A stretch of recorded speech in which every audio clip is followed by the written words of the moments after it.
Hey y'all, how are you?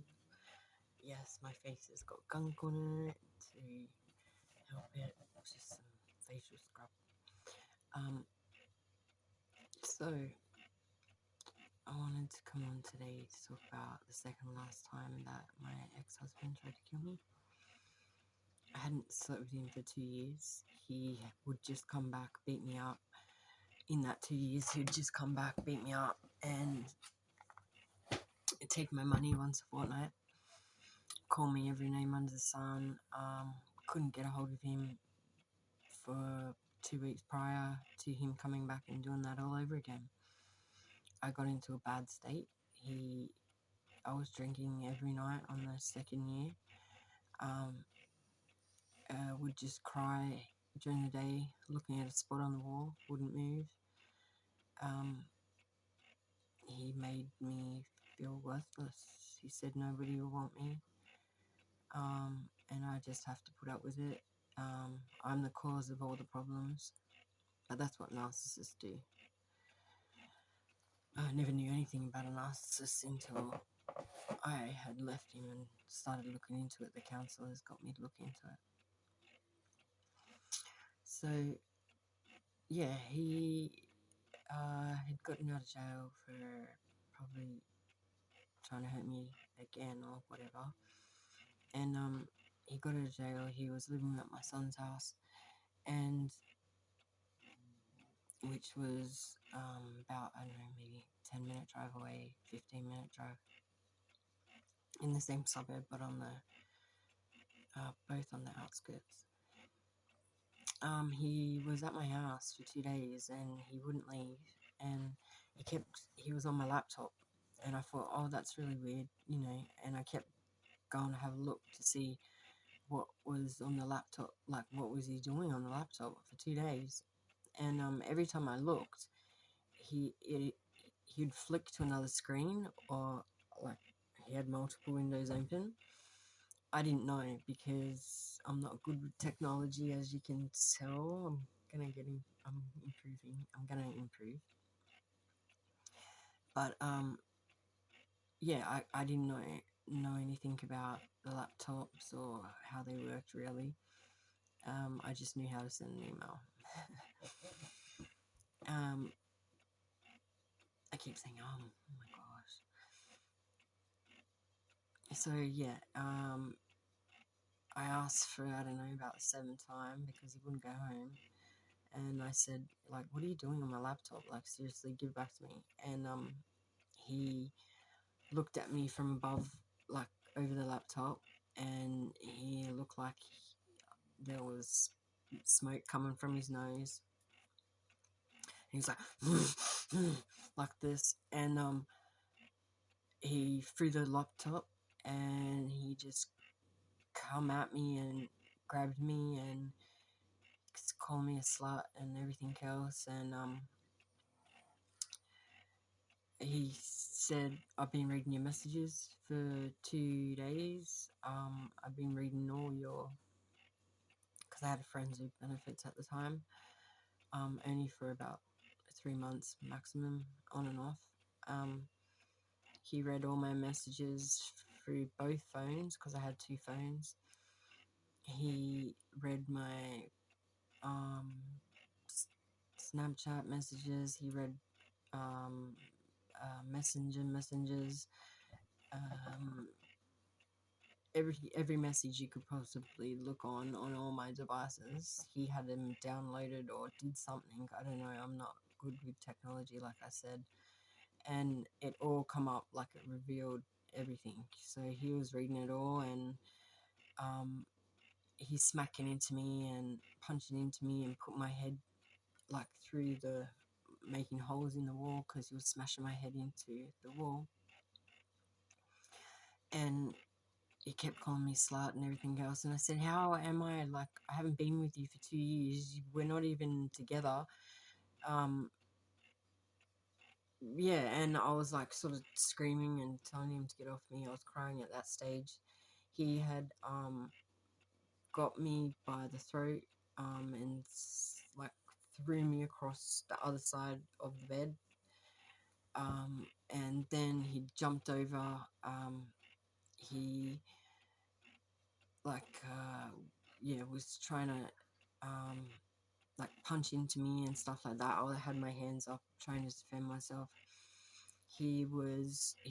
Kept saying, die bitch, die. And he started to choke me, and it got to the point where I felt like I was withering away, like I had no breath left. I could feel my body, I could feel myself going, slipping. And he just was saying, die bitch, die. And his eyes had turned black, literally black. And I don't know what happened, but I think like I got sort of my knee up under him, and then sort of got my leg up and then pushed him off. And I've got a big window behind where I'd pushed him, and he sort of snapped out of it a little bit, and he sort of like put his hands back so he wouldn't go through the window. And then I sort of scrambled across the bed and onto the other side, onto the floor, trying to grab my breath, because like I said, I was almost out. Like he almost completely took me out. And I was grasping for air, and then he comes flying over the bed, stomping on my chest and on my vagina, saying, you're nothing but a slut, blah, blah, blah. You deserve this. You need to die. You need to die. Did you do it with these parts, did you? And just, yeah, putting me down, degrading me. I was screaming, hysterical. There was blood everywhere. I had black eye, busted lip. So yeah, that was second last time. Then there was another time I had to go and move my son out of my other son's house. And I was out the front just taking photos because the kid's dad had come with me, and he was trying to take down my son's bed in one of the rooms, and my other son come in and sort of gave him a little bit of a nudge and said, this is my house, I'm paying rent, don't put any holes in the walls, because they've lived with them for 20 something years, so they know what he's like. And then he walked back out of the room, my son. Jamie, my ex-husband, come flying down outside, and I was sitting in the passenger seat of the car, just taking like selfies and stuff like that with Snapchat, just mucking around with it.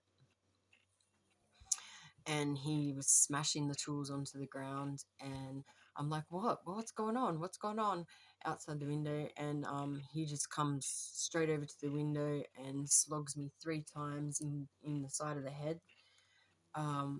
And he goes, your fucking son. So it was always my son, when they were defending me or something like that, because I have twins, and one twin got to the point another time, it got to the point where it was too much and I was bleeding and screaming, and he come out and he put his dad through the wall in the lounge room, and there's still a big hole there to this day. And another time, similar thing was happening, and my other son put him through another wall, and Jamie is like, oh, look what your sons have done to me, and cried like a little sooky biatch, and ran out the door, and you didn't see him for like, I don't know, 2 weeks to 2 months, just because they were trying to defend me. Look what your son's done. Yeah, but going back to the day that he slogged me in the face, he drove, I said like, what's going on, and I was sort of dazed a little bit, and we got, I don't know, maybe a block up the street, and he's slogging into me from like driving, and I just went, nah, stuff this. It's been what, 23 years, and I'm sick of copping it. So I slogged him back, and he I never done that before in my life, like in the whole relationship. So he's like, oh, what are you doing? What are you doing? And I said, no, I'm sick of this. If you're gonna lay into me, I'm gonna lay back into you. And virtually we laid into each other, punches all the way home. So it was about a 15-minute drive. And he tried to run the car off the road. He tried to run it into like pylons in the middle of the road. He tried to run it into oncoming traffic. He said, we're gonna die, bitch.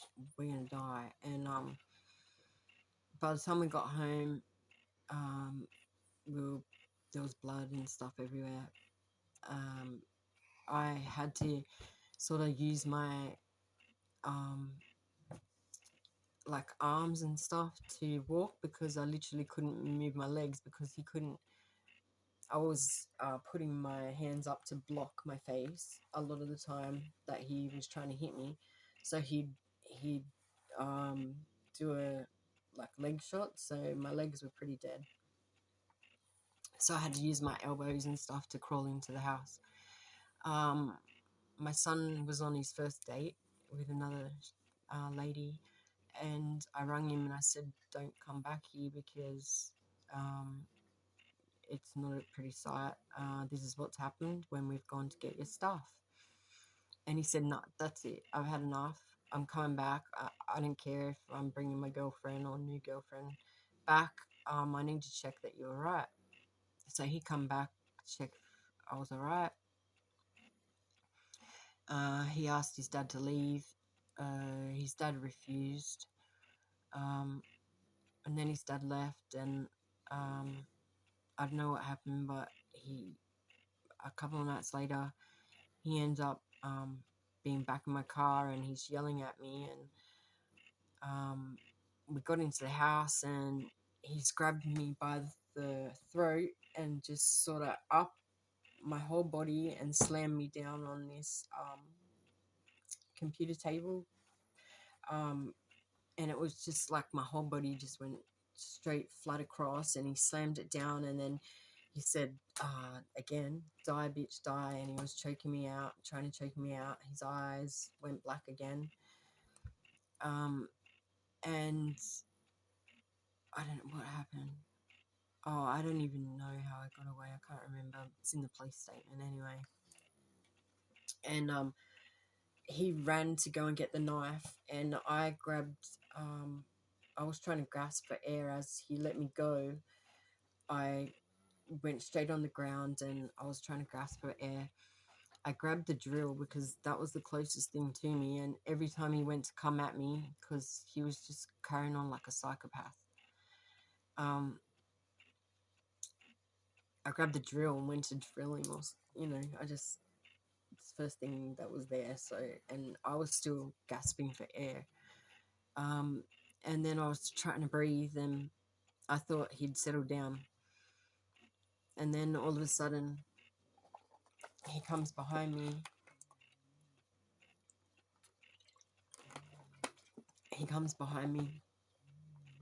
And has a knife up against my throat, and then he directed it like towards my heart, and he said, if I hear siren slap, we're both dead, because he was like right up behind me. And so he told me to like shut up, stop screaming, stop crying, or I'm gonna kill us both.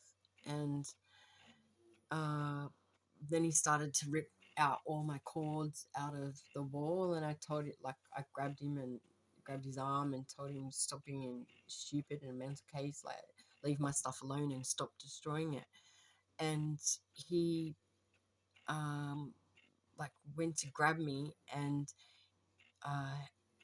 he knocked my ornaments off, and it was little French bulldogs, and they were like porcelain, and there was only one left, so I picked it up, And I thought, I'm like, you know, look what you've done, like, stop destroying my stuff, just get out.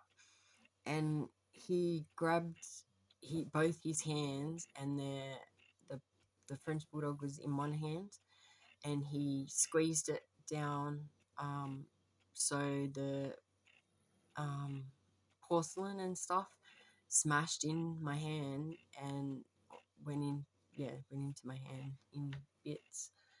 Um, then I'd sort of, I don't know, he'd gotten outside, so I locked him out, and then he was trying to kick in the garage door. He was trying to kick in the front door. He was yelling and screaming, calling me every name under the sun. And I wouldn't let him in, and he grabbed a knife, or he grabbed the hammer, and he was starting to, he got into the garage, but there's like an external door from the garage into the home. So he was trying to pull all the skirting out. He was trying to get that out so then he could get in or something. I don't know. But he was hammering it. The lot. I don't know who rang the police. Yeah, I can't remember. My son, my next door neighbor. I don't know. But they turned up. And he took off. And yeah, those were the two last times that I'd seen him. And that was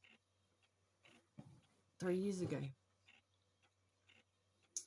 He got 8 months for one of the attempted murder things. He got 8 months because the police got me to cross out most of what he was getting charged with, because they said it was his word against my word, and you better get him on some sort of charge. So yeah, they got me to cross out most of it. He had stolen my car, and he had it in hiding for 5 years. And they told me to cross that out. I ended up crossing out whatever they wanted me to, and he got 8 months and a lesser sentence, obviously. So I thought everything would be fine, and then they said they'll contact me in relation to the second incident. They rung me on the phone, and they said that we're only going to run with like a couple of the charges. And I said, why? Last time you got me to cross out most of the what he was getting charged for. I said he can't continue to do this. Like, he needs to get in trouble. He needs to learn his lesson that he can't, hurt women. He can't be like that. Like, who does that? So I said, no, I'm not crossing out anything, because I was left with an argument. He wanted me to be left with an argument. I said no to the police officer on the phone, and they said, oh, we have to get area command permission. I said, you do that. And they rang me back about 2 weeks later. They said, okay, we've got area commander's permission. We're going to run with the whole lot this time. I went, okay, thank you. And then they said they were going to notify me when, I keep saying, sorry about that. They said they were going to notify me when the court case is. I never got notified. I didn't know what happened to the court case. It just mysteriously vanished. He was out in 8 months and continuing his stalking and intimidation and paying people to hurt me.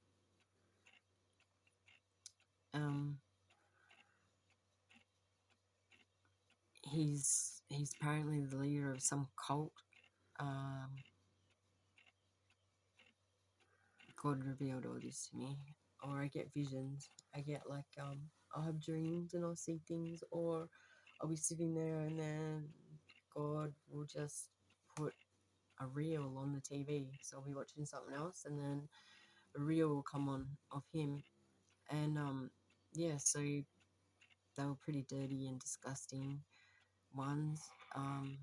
They were having group intercourse and all that sort of stuff to conjure up entities and dark things. And I've got a few photos and videos that I'll stick up shortly, and you can see like they've sent witches and all sorts of things. Uh, the copycat that I've said previously in the past that wants to be me, or I don't know, just wants my life or something. Yeah, you can see that it's like a witch in the in the mirror, but it's her face. So it's a witch, but it's her face, and it's pretty full on. Like, I knew nothing about all these spiritual attacks and all that sort of stuff until virtually 3 years ago, when it started to get hefty. And then yeah, he started to uh, stalk me because he couldn't come near me, and I wouldn't let him near me again after that. And it's taken a long time to get to that point, because yeah, I would just feel sorry for him, or kids, because the kids, I would go back to him, and he'd promise he'd never do it again. He'd go to anger management classes, everything else, but never helped. He was always the same. He just got worse, actually. He just really got worse. It got to the stage where if I wasn't screaming, bleeding, or crying, he couldn't get it up.